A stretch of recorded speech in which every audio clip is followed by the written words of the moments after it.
talk about sales transformation, and we are very happy and lucky to have Weening here, who's the president of Business Wireless Radio and Paging with Bell Mobility. He came from Canada. He has done that presentation for us previously. We have had extensive conversations about this, and I want you to give Michael a big warm welcome. Thank you, Michael.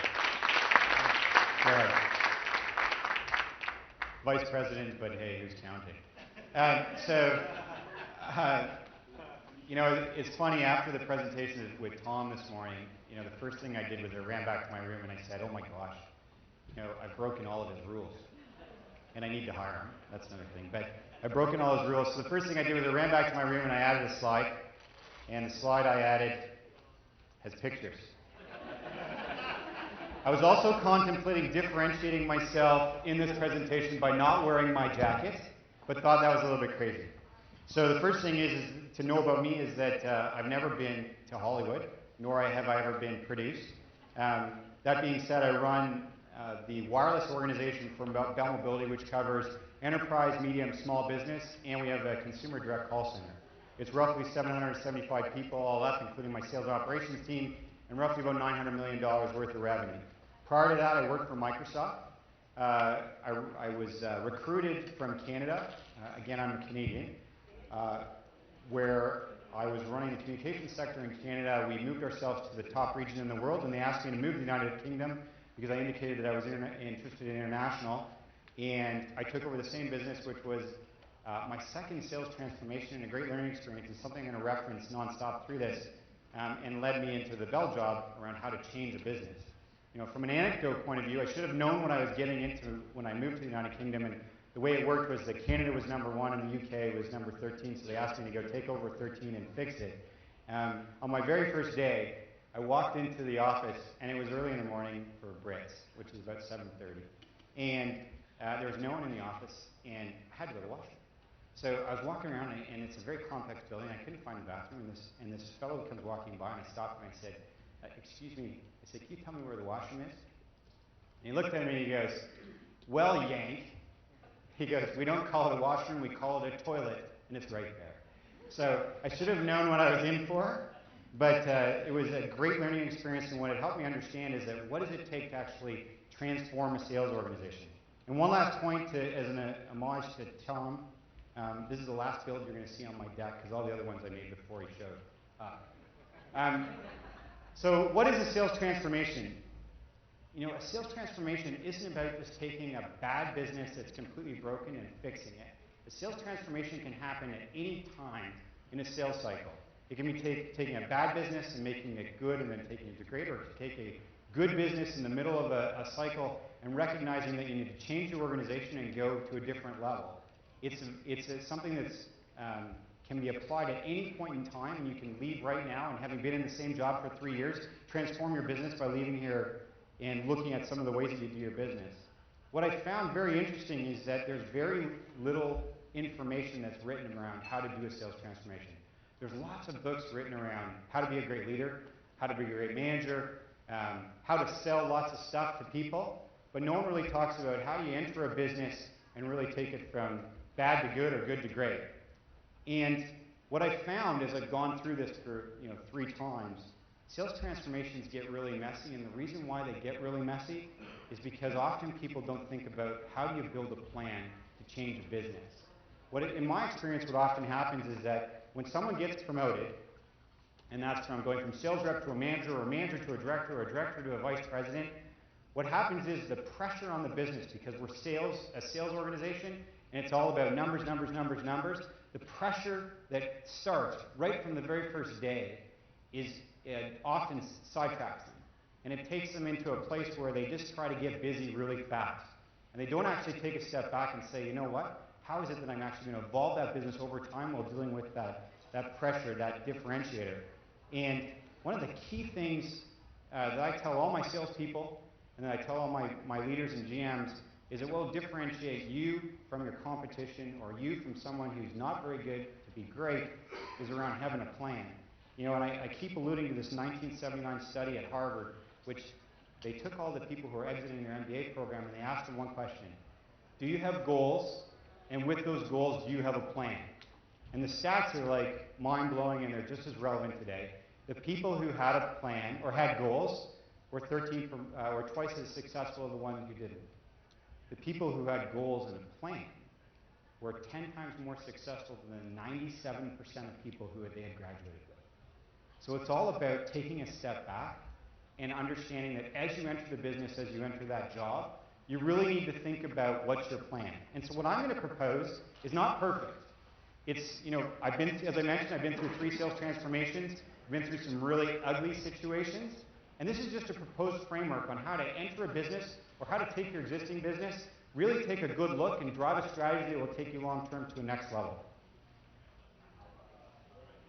So the first step is that if you don't know where you are, how do you know where you're going to go? How many people in this room have read the book The First 90 Days? 20%. I will give you a suggestion. I've read this book 7 times. Every time I start a new job, it's the first thing that I do is I reread this book. If you haven't read this book, it is one of my top 5 business books of all time, and I would suggest to you that you are doing yourself a disservice if you haven't read it. And the reason why is because what it does is it gives you how to enter a business, how to enter a job, regardless of your level, and build out the plan to be successful. And as identified in this graph, an eye chart, and you're not meant to read it, it's just to make a point, because I want to have one more picture. It really talks about assessing what position in your business are you and where is the status of the business. So for example, if we go to the left, there's a startup. A startup is dramatically different than an organization that's in a sustaining success mode. I personally have never had the opportunity to take over a business that was in sustaining success mode, which really means that everything's going great and you have to make minor refinements.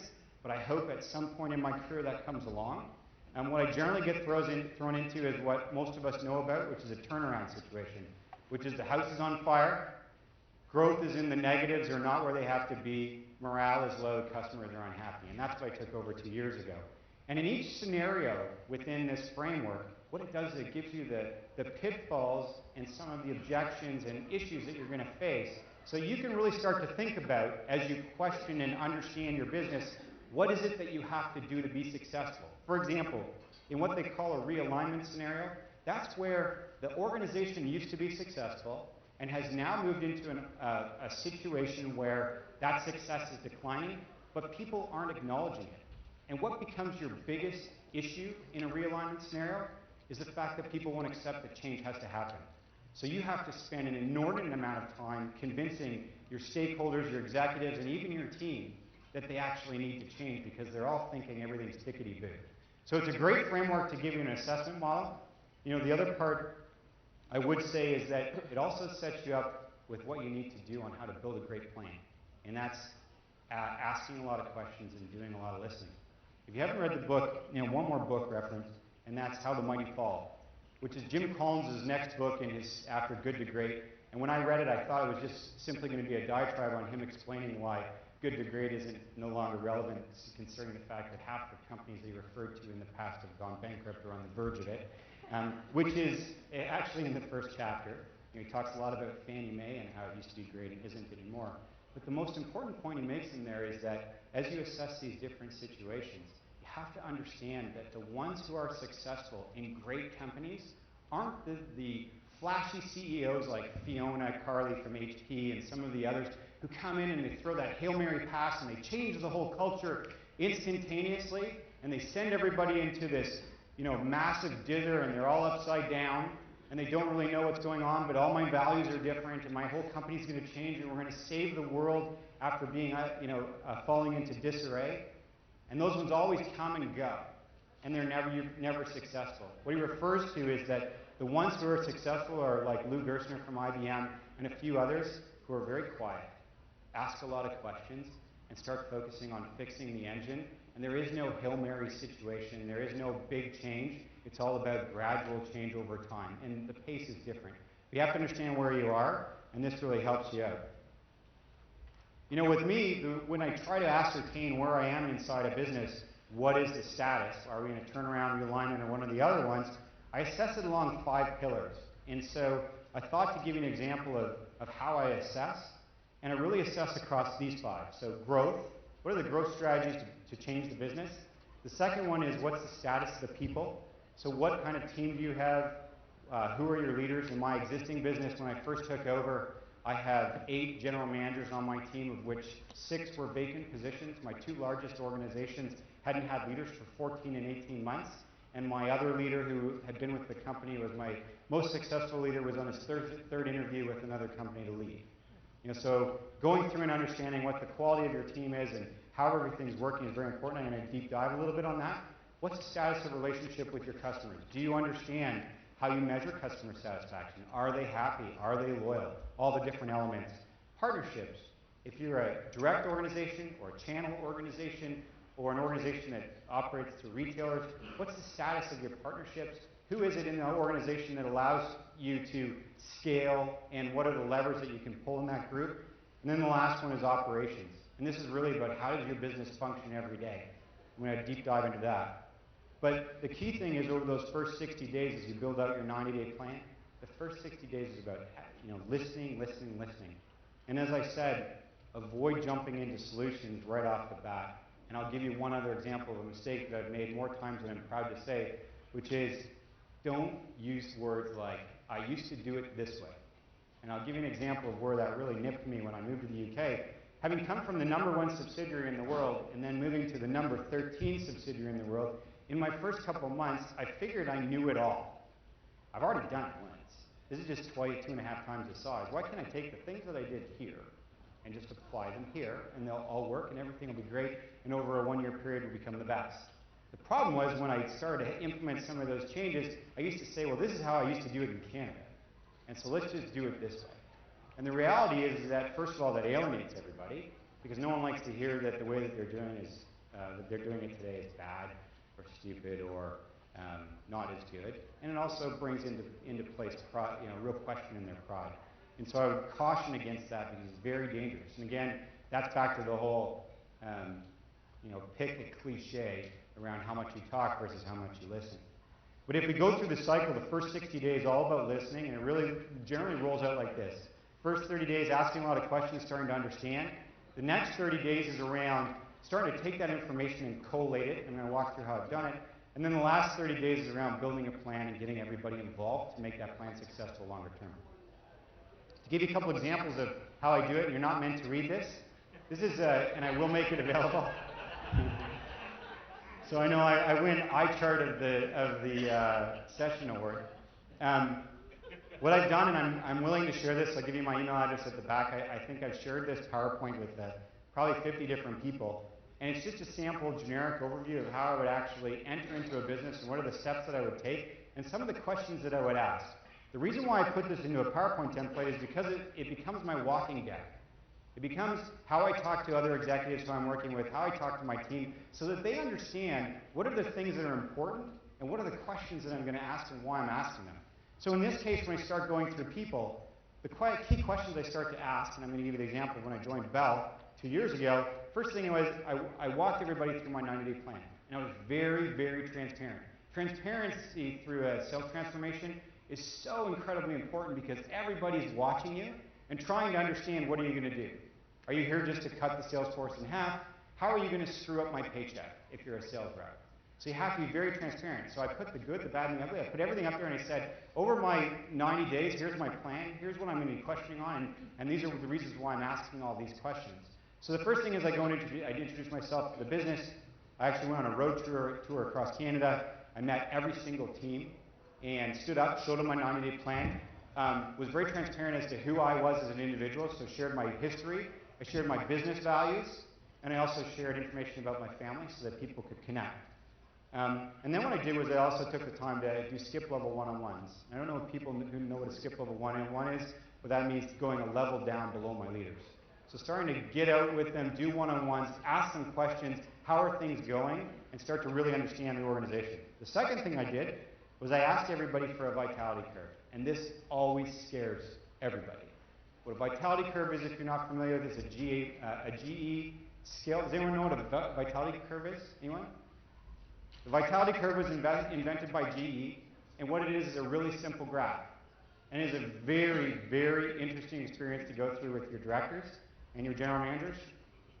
And it basically has on the one axis, you have how people are ranked from 1 to 5. So rank everybody on your team from 1 to 5. And on the other axis is tenure. And you ask them to bring that in and walk you through their team. And what it does is it lets you identify key things and real perceptions on how the business is formed. So are my greatest talented people the ones with the highest tenure? Or are my highest tenured people the ones that are actually the most problematic? Gives you a great experience and a really good understanding of how your organization by region is situated. I already mentioned about one-on-ones. One-on-ones are not just with my direct reports, but I also did it broadly across the business. This is part of stakeholder management, and I'll talk about that in a sec. But I did one-on-ones with the VPs I was working with their bosses, with people that reported to me and others, just to start getting a really good understanding of where the organization's, or how it's perceived and what the issues are. I talked about communication. It's so important to make sure that you're very clear in your communication and to control the water cooler talk. And then I did things like going into rewards and incentives. But these are just a smattering. There's deep depth there, and I can provide it for you afterwards. The second one is around operations. Again, a couple examples. The first one is to go into current state. Generally, this is the data that's really easy to understand. So you go into operations understanding how am I versus budget, where's the organization been over the last 2 years that have been making budget. In my case, my business was negative 4% year on year when I took it over. So it was really clear to understand that there were big issues. What was fascinating though, when I said, okay, so we're negative 4% growth year on year, can somebody please give me by sales rep attainment for the last 2 years so I can see if my sales force is everybody's under, or there's just a group of individuals in the organization that have been chronically under for 2 years, and because of a lack of leadership, they've hidden, and no one's actually elevated their performance or removed them from the organization. And the response I got was, well, Michael, we'd love to give you that data, but the guy who has access to the server and the password, he's on paternity leave. He won't be back for 3 months.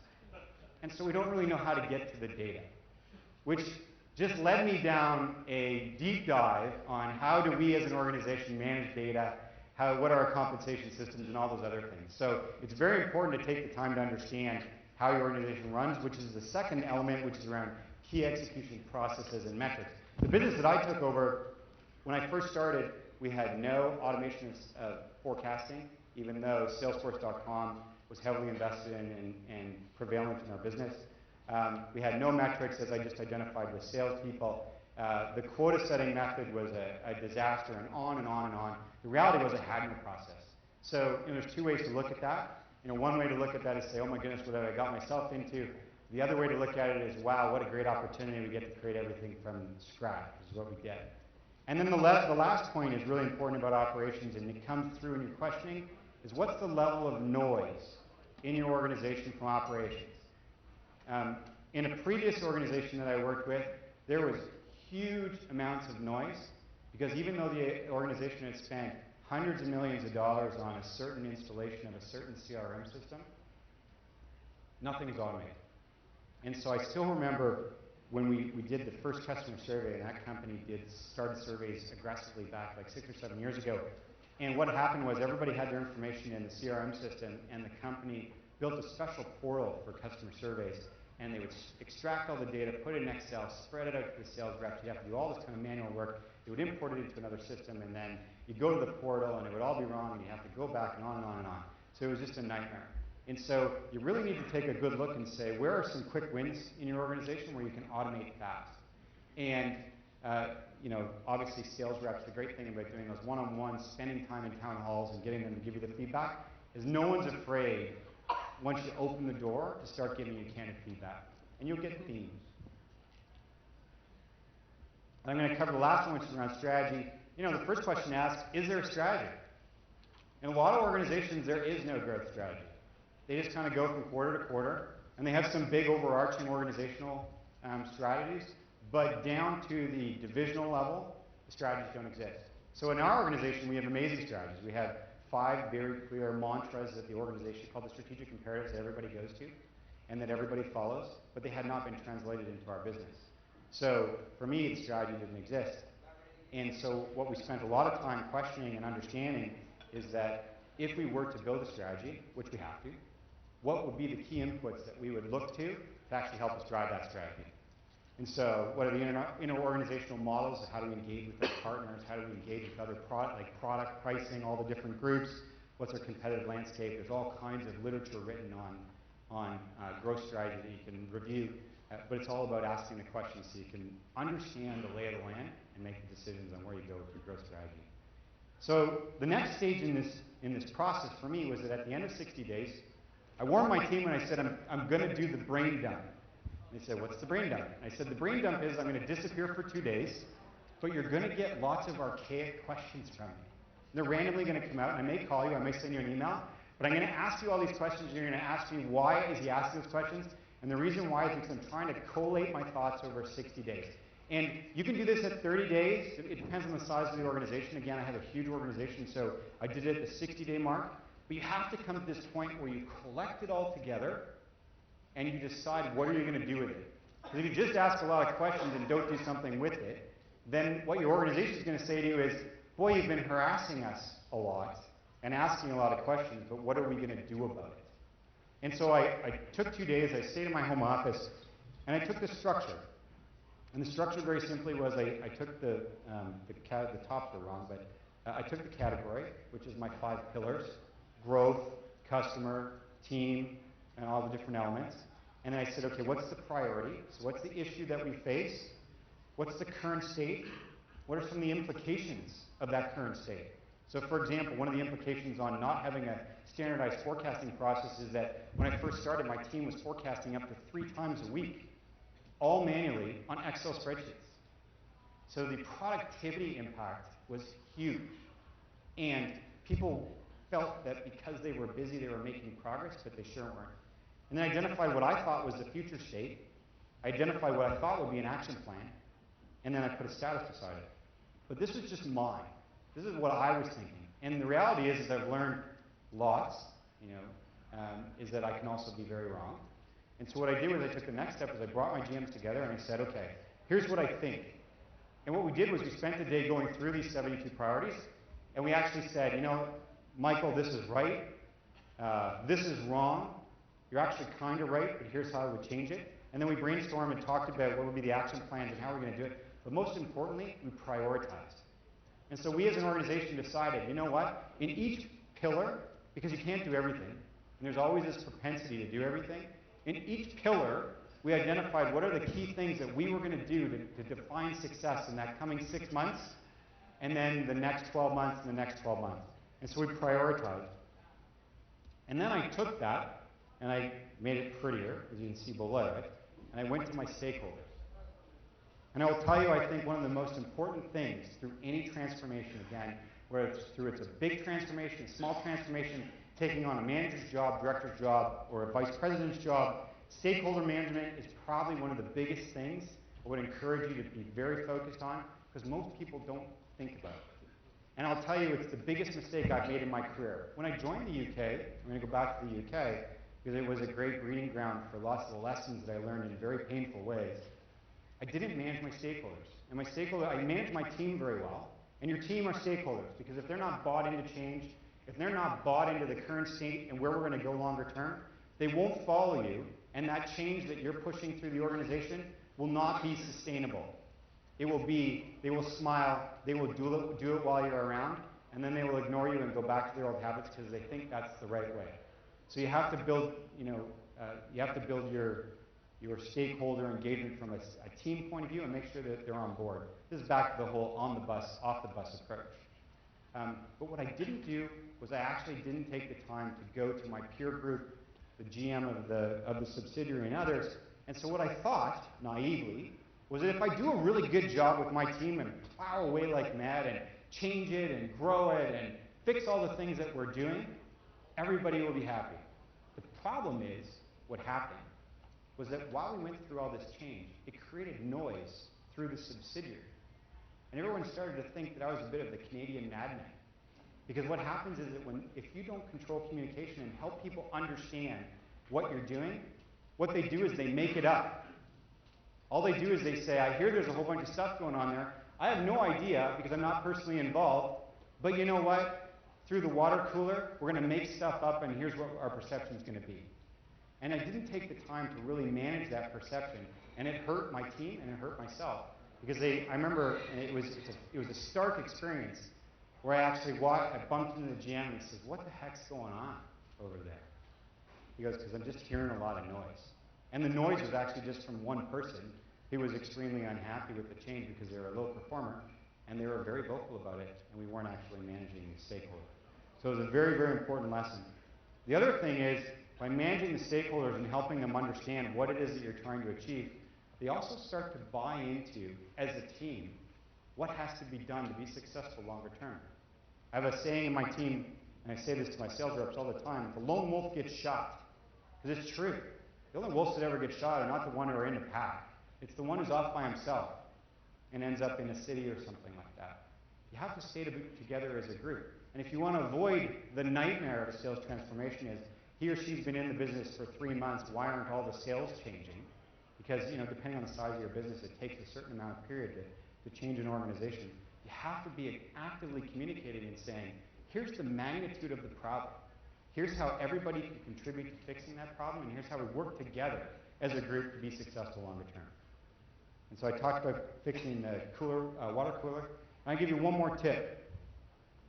If you get hired into a new organization, or you have a situation that, like when I went from Canada to the United Kingdom, I still remember when I first came in, the guy who hired me, he looked at me and he goes, "Look, we are in terrible shape." He goes, "You are my fixer. You do whatever it takes. I don't care what the cost. Just go and get it done, because we're in such bad shape it has to be fixed." If someone's saying that to you, be very, very, very worried, because you're being set up. And the reason why is because the myth of the fixer is exactly that. It is a myth. The reality is that when you go through big disruptions, so again, going back to the How the Mighty Fall and some of the things that we've seen in Hewlett-Packard, where all the world was changed, those big disruptions are only that. They are a disruption. They don't lead to sustainable change. To be a real sales leader and to be someone who transforms a business, again, regardless of the current situation, is to be somebody who actually does it without the big disruption. That's the accomplishment. Because you never want to be that fixer guy, because how many of us have heard the story of, I brought in that sales vice president who was supposed to change the world. He caused all kinds of hell to break loose. Everybody hated him or her, and they were gone 6 months later. How many have heard that story? Right? Yeah, majority of us. And so it is a myth. So if you can, and that's actually something that, as I went into the Bell organization, that was actually one of my biggest goals. Could I accomplish change? And recognizing you have to be hard-nosed, and there are times when you're going to make some people happy, and there's times when you make people very happy, but could I actually manage disruption? Because if you can accomplish that, it is a significant accomplishment, and it should be one of your biggest goals. So to give you some examples of what we've done inside our organization, so again, through this process, through collaboration, through building out a great plan, we did things that we never thought we could do before. So for example, we implemented Salesforce.com in small business. We tripled our close rates and went from a capture rate in prospects of 0 prospects per month to 20,000 a month.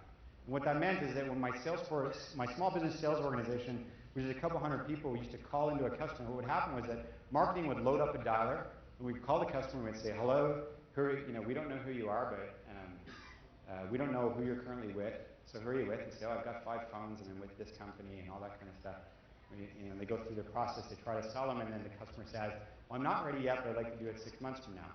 The only way that information would be captured is if the rep actually kept it on an Excel spreadsheet at their desk and didn't leave, and then decide to call them back at 6 months later. But more importantly, no data was captured. So if we didn't have a right party connect, and we actually called the wrong person, there was no feedback loop. So by integrating it into Salesforce.com, we now capture a ton of customer data every single time we interact, and the close rate example is a huge one. A couple other examples, we just automated forecasting. No big deal, except for the fact that it took 7 months to do it. In my organization, and I still remember talking to somebody who was with a small company, and he said, "Wow, your company is so slow." And I said, "Yes, but to do something right, sometimes you have to slow down to speed up." And so for us, we like to do things right, and rather do something the right way so that it's sustainable versus just doing it fast and quick and have it fail. We centralize our distribution, which we have 2 models. You can buy through a dealer, or you can buy direct from the organization. we were able to increase productivity in our organization by 40% with absolutely no incremental headcount. One of the things it's a silly little thing, but it's probably one of the most impactful things that we've ever done. And that's that we implemented on a weekly basis something called the Monday morning email. And the Monday morning email, all it is an email that goes out once a week. It goes to the entire sales organization. Everything is categorized. So if you're an enterprise rep, it's a certain color. If you're a medium rep, it's a certain color. And then pricing has a section, training has a section, all these different groups. And a sales rep can open it up at the very beginning of the morning, and they can take a quick look and see the things that are relevant. Because the old paradigm in my business used to be that everybody and their grandmother used to email my entire sales force at will, which was disruptive, confusing, and didn't provide people with a great way to find information. So we implemented that. And then as you can see, we've gone through our next priorities. And so in closing, I'm going to give some of the best advice that I've ever been given by people who are way smarter than me. And so the first one is remember Crete versus Band of Brothers. And what that means is that I was in Crete about 3 years ago, and there's a great story about Crete in World War II. And what happened was that the British were on the island, and the Germans were trying a new thing that they'd never done before, which was called paratroopers. And no one had ever done it before, so the British commander was fixated and put all of his troops on the edge of the water, waiting for the Germans to show up and invade via water, because no one had ever done it before, right? And what he did was he stayed in his bunker, and he didn't leave his bunker. So what the Germans did was they actually paratrooped a couple guys down onto the small airport, and then they started landing plane after plane after plane after plane, and the British commander stayed in his bunker. And he refused to leave, even though he didn't know what was going on. So the moral of the story, something I took away from it, is that don't stay in your bunker. Don't stay in your office. Get out of the office and go see what the truth is. Because if you spend time with customers, if you spend time in those town halls, if you spend time talking to your people, they will give you information. The second one is better red-faced once than pink 1,000 times. That was said to me by a lady, is that if you have bad news, and generally if you're going through a turnaround situation, you've got lots of bad news, it is best to say it once and get it out there so that everybody's red-faced, they're upset, but they understand what the situation is, and then we're ready to address it. We're all on board, we're going to go forward, versus dribbling out bad news a little bit at a time, which is like death with 1,000 cuts. Third one is perception is reality, and this really comes down to, again, managing the water cooler talk. People in their lives, it was one of my very first sales lessons, whatever your reality is how you perceive the world. So if I believe that things are great, I'll tell everyone that it's great, even though around the corner a building could be going down. And so you have to make sure that you manage perception in your organization actively, so you can't control the reality, but at least you can help people understand why things are happening and help them form their perceptions of the turnaround. And the last two really quick, I have a new mantra, and I heard this 3 weeks ago from our Vice President of Customer Service, and she said, every process that we go through, I started to look at, and I said, is that process for the naughty 10%, or is it for to provide benefit to the other 90%? The reality is a lot of sales programs that we put in place are actually just to catch the naughty 10%, those people who aren't doing their job. Instead, take a look at every single process and decide, is it something that's going to help my overall business, or is it something that I can go and look at a different way and not have yet another process? Because we all know how salespeople hate process, and it's easy to kill them over time. And then the last one is that if you watched 30 Rock about 3 weeks ago, 30 Rock is what's going on there on the TV shows that NBC got bought over by a cable company, and the new cable CEO comes in, and he's this huggy, touchy guy that that Jack on 30 Rock hates, and he likes to hug people and all that kind of stuff. And he said, Jack, you have to do a new cable process, and that process is once a month, you need to ask every single employee to come in and give you ideas, and you have to sit through all the ideas. And of course, all these wacky ideas happen, and he's just like, he detests it because he thinks that everybody who works for him is dumber than he is. And in the end, the best idea that came out was one of the craziest guys, the Page, had a great idea, and that's what actually will transform their business. And so Tom Peters has a great quote in 111 ridiculously easy things about selling. I have the point in a second. But he said, have lunch with a weirdo once a month. extrapolate that how you wish, but it's important to get different ideas out, because the crazier they are, the better potential benefit that they have.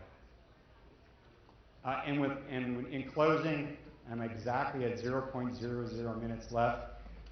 There's some recommended reading at the bottom. And there's my email address. I'm glad to share the PowerPoint, which is my 90-day example, which you can extrapolate into your business in any way, shape, or form that you want. Again, you can use it with if you've been in a job for 2 years or if you're just starting a new job. And with that, I don't even know if I have time for questions, but I'll be around. Two questions. That was a whirlwind. Or no question. Oh. How do you manage the inevitable when you're making change, step backwards? You know, sometimes you have to go back and to go forward. Every plan needs to be adjusted. How do you manage that with the stakeholders to not get a quick, we're going the wrong way, cut it? That's really tough. And I would say the way that you manage that is through open communication. What you have to do is, at about the 9-month mark in my business, in my current role, I actually stood up in front of my 90 managers, and there were a bunch of my vice president peers, and the guy I worked for all there. And I said to everybody, I said, I've done this 2 times before. I am telling you, we are coming into our darkest time. The next 3 to 4 months are going to require a level of strength inside our organization that we've never had before, because we haven't seen the benefits of the changes that we're implementing, and we have to have faith that it's going to work. And so 2 things have to exist in that scenario. One is that your boss has to give you the flexibility and be on board, which is why it's so important to manage the stakeholder. But 2, your entire sales organization needs to understand that and be on board too, and especially your managers to help through, right? It is a really tough scenario. And I will tell you, my experience in turnaround situations is you always go through a trough. You will, I guarantee, it doesn't matter what organization you take over, I guarantee you the day you took it over is not the lowest day in that organization's history. It will go lower. It's just going to happen, because change is not easy, and it's not for the faint of heart. And so as long as you communicate openly and make sure everybody's on the page, that's the best way to get through it. It doesn't work all the time, but that's the best way. One last example in that scenario is that I've been asked, because we're going through end of quarter on multiple times, is that as we get to end of quarter, to change my forecasting cycle. And what I do is I keep going back to, no, this is our forecasting cycle. And if we add another forecasting cycle in, all that happens is that we do more reports, and I take time away from the sales organization to actually close deals. So while I understand you want more data, it doesn't actually behoove us, and will slow down sales. So if you want me to slow down sales, let me know, and I'll make that happen. Or what we can do is just hold on for 3 more days, and you'll get all the data. Michael? Yep. Right over here. Yep. Right. So about midway point through your presentation, you talked about performance management, and you asked for the individual sales reps' performance over the last couple of years, and that was locked away in a secure, undisclosed location. Exactly. So over your time, when you get that information back, like you said, you're going to find folks who have not performed up to the level of expectations that the organization or they wanted to. What I've found as I do this is that by the management team itself, they start to make a lot of excuses for why someone has performed poorly over a period of time. And that's compounded when you have new managers who then come on board and look at it and say, wow, this person looks like they haven't performed, but I'm new, so I got to take, how have you avoided that new manager syndrome where people have not taken 6 months to realize what is obvious by the data, that there's a problem that needs to be So I'll tell you, we have it. The key thing is that, like many problems that you face in any business, it's actually understanding that exists. And so we understand that exists. We also understand, for example, in a new manager scenario, that they will go through a learning cycle where they have to figure out how do they coach someone to success, or how do they fire them, right? The reality is that what we don't do is say, well, that's tough, you got to fire them. Because I know that if I was in their shoes, I would find that, as a new manager or a new leader or whatever it is, I would find that massively demoralizing, that the organization didn't believe that I had the skills to work through that situation.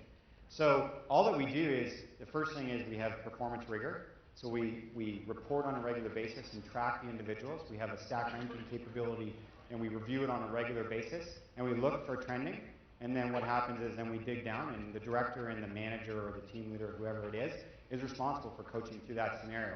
But the key thing is that because we have the metrics, and then it's not just about numbers, because numbers are not the only way that you tell if it's a good sales rep. You can have actually somebody who's the superstar, and they could be your worst cancerous salesperson in the organization. And in fact, when I was recruited for this job, one of the first interview questions I was asked was, if you have a sales rep, he's the best sales rep in your organization, but he ignores all the policies and procedures, he's arrogant and all these kind of things, what do you do? And I said, well, it's about team. And therefore, that individual has to either change their behavior, and I would go through and determine whether or not they've been coached so that they actually understand it. And then we would coach them, and they're either up or out, because you can't have one individual who completely, creates dysfunction across the organization, because we're a team, right? But that's also back to coaching. And so you really have to put the impetus on your leaders, who will then coach your manager through that scenario. Because what you can't do is rob the manager of that opportunity to learn. And so it may cost you 3 incremental months of sales, but I'd rather have that learning opportunity so that if they have a team of, my average span of control on a direct sales force is 10 per manager, they've got 10 other reps, or 9 other reps, right? And so they need to get that experience so that they can deal with the other 9, because there's bound to be potentially at least one more low performer if you take some averages, right? 10 to 15% low performers, 20% over and above, and then the 70 in the middle. And I'll be kicking around today, so if you have other questions, and there's my email address. I'm glad to help how I can. Thanks. Thank you, Michael.